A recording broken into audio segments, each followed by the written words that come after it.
हरे कृष्णा। राधे राधे।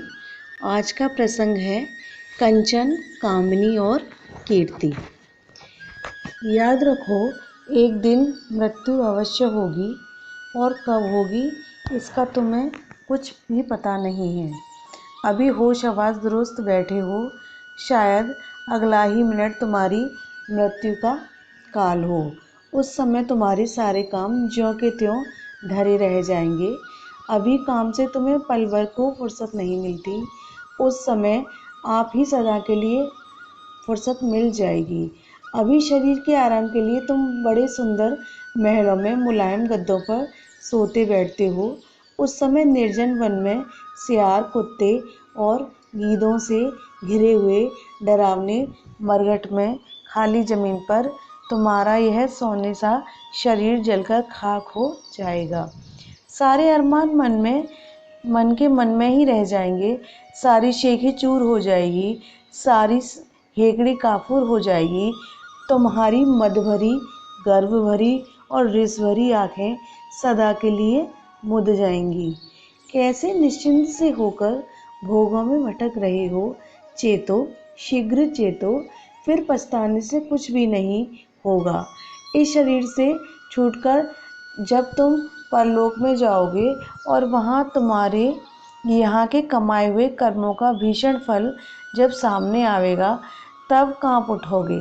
यहाँ के मौज मज़ों में जिस सुख का अनुभव करते हो, वहाँ एक एक मौज के बदले में जो भयानक दंड मिलेगा, उसे सुनकर मूर्छित होने लगोगे। परंतु बाध्य होकर मौज का बदला भोगना ही पड़ेगा। इसी से अभी चेत जाओ। शरीर, मन, वचन से किसी जीव का अहित ना करो, किसी के जी को मत दिखाओ, सबका भला चाहो, भला करो, अपना अहित करके भी दूसरों का हित करो।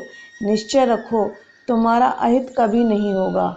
धोखे से अभी तुम्हें देखने वाला अपना अहित परम हित के रूप में परिणित हो जाएगा।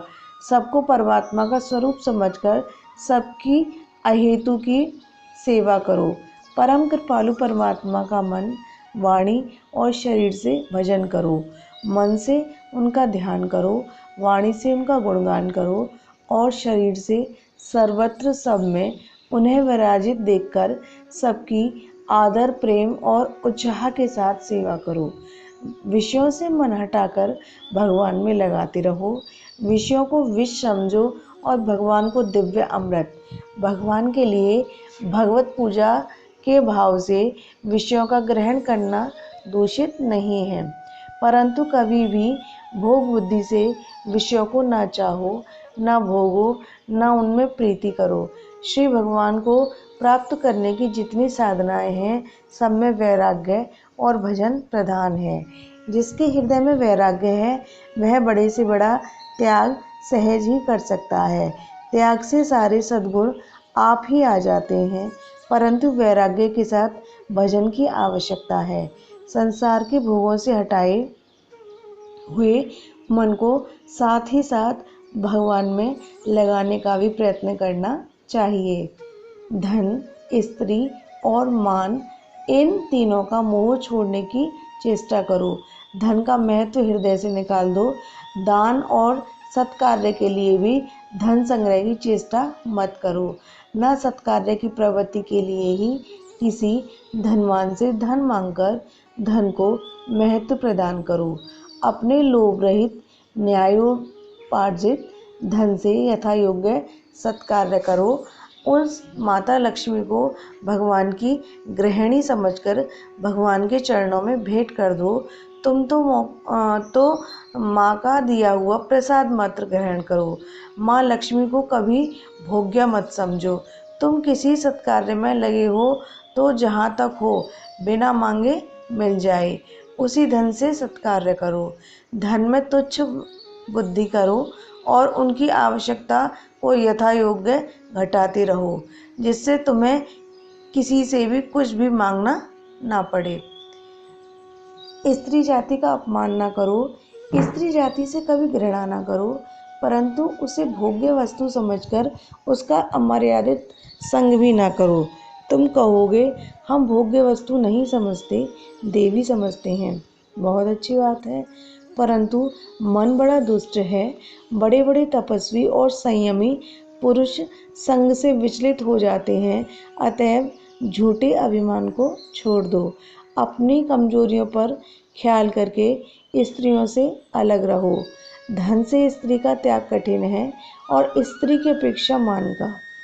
स्त्री का त्याग केवल अलग रहने में नहीं है, भोग्य बुद्धि से स्त्री का चिंतन, दर्शन, उसके चित्त का दर्शन भी विकार उत्पन्न करने वाला होता है। भोग्य बुद्धि अंदर छिपी रहती है। मन को बहुत टटोल कर देखो।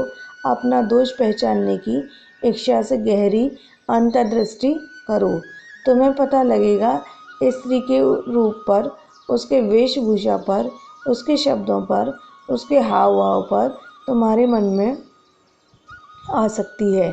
इसी प्रकार स्त्रियों को भी पुरुषों से बचना चाहिए। गुरु भाव से भी एकांत में पर पुरुष से कभी नहीं मिलना चाहिए। इंद्रियां बड़ी प्रबल हैं, साधन करते करते संयम से निकल भागती हैं, फिर इन्हें स्वच्छंद छोड़ने पर तो कहना ही क्या है। मान बढ़ाई बड़ी मीठी छुरी है, विष भरा सोने का घड़ा है, इससे खूब सावधानी से बचो।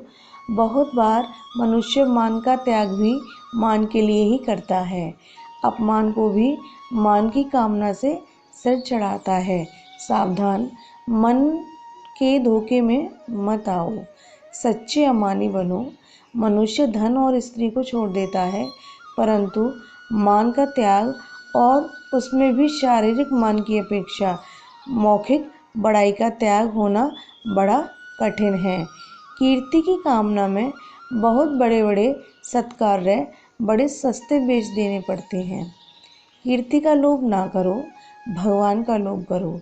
यह निश्चय रखो, यदि तुम्हारा जीवन पवित्र है, तुम्हारे आचरण सर्वथा निर्दोष हैं, तुम्हारे मन मंदिर में भगवान का निवास है और तुम सदा तन मन वचन से सर्वव्यापी, सर्वाधार, सर्वशक्तिमान, सर्वेश्वर भगवान का प्रेम पूर्वक अहेतु का भजन करते हो, तो चाहे संसार में तुम्हें कोई ना जाने, चाहे घर के लोग भी तुम्हारा मान ना करें और चाहे विषयों के तराजू पर तोलने वाले विषयी पुरुष तुम्हें दरिद्र और अकिंचन समझकर तुम्हारा अपमान ही करें, तुम्हारा इसमें कुछ भी नुकसान नहीं है।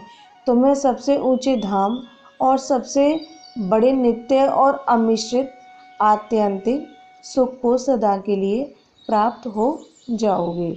इसके विपरीत यदि तुम्हारे पास बहुत धन है, तुम बड़े परिवार वाले हो, राजा महाराजा या हाकिम हो, बड़े गुरु या उपदेशक हो, तमाम दुनिया में तुम्हारा नाम जगमगा रहा है, परंतु हृदय अपवित्र है, राग द्वेष के वश में हुए विषय सेवन में लगे हुए हो, भगवान को स्मरण करने के लिए समय ही नहीं मिलता, तो क्या हुआ? तुम्हारा यहाँ का यह मान सम्मान सर्वथा निरर्थक और परलोक में दुख का हेतु है। याद रखो, तुम्हारी जिंदगी बेकारी नहीं है। तुम घोर नरकों की यात्रा की तैयारी कर रहे हो। अतएव मान छोड़कर दूसरों को मान दो और सच्चे विनयी होकर भगवान का भजन करो। जीवन बहुत थोड़ा है। यदि तुम्हारा यह विश्वास हो गया है और नहीं हुआ है, तो महात्मा और संतों की वाणी तथा उनकी जीवनी का अध्ययन करके करना चाहिए कि भगवत प्राप्ति ही इस मनुष्य जीवन का एकमात्र उद्देश्य है। तो आज से, अभी से ही उसकी प्राप्ति के लिए प्रणबद्ध होकर दृढ़ता के साथ लग जाना चाहिए। संसार का कोई भी प्रलोभन तुम्हारे मार्ग में बाधा न दे सके। ऐसी शक्ति प्राप्त करने के लिए सर्वशक्तिमान परमात्मा से प्रार्थना करनी चाहिए। याद रखो, तुम उसी सर्वशक्तिमान के सनातन अंश हो। तुम में वह शक्ति है, उसे भूले हुए हो। भगवत कृपा से, प्रार्थना के बल से तुम उस शक्ति को जान जाओगे और जानते ही तुम उस शक्ति वाले बन जाओगे। उस शक्ति की जागृति की पहली कसौटी है विषयों पर अनास्था और सर्वशक्तिमान परमात्मा पर अटल विश्वास। इस स्थिति को प्राप्त होने पर तुम्हें कोई भी प्रलोभन नहीं रोक सकेगा। तुम विश्व विजयी होकर विश्व आत्मा को प्राप्त करोगे। जय श्री राधे।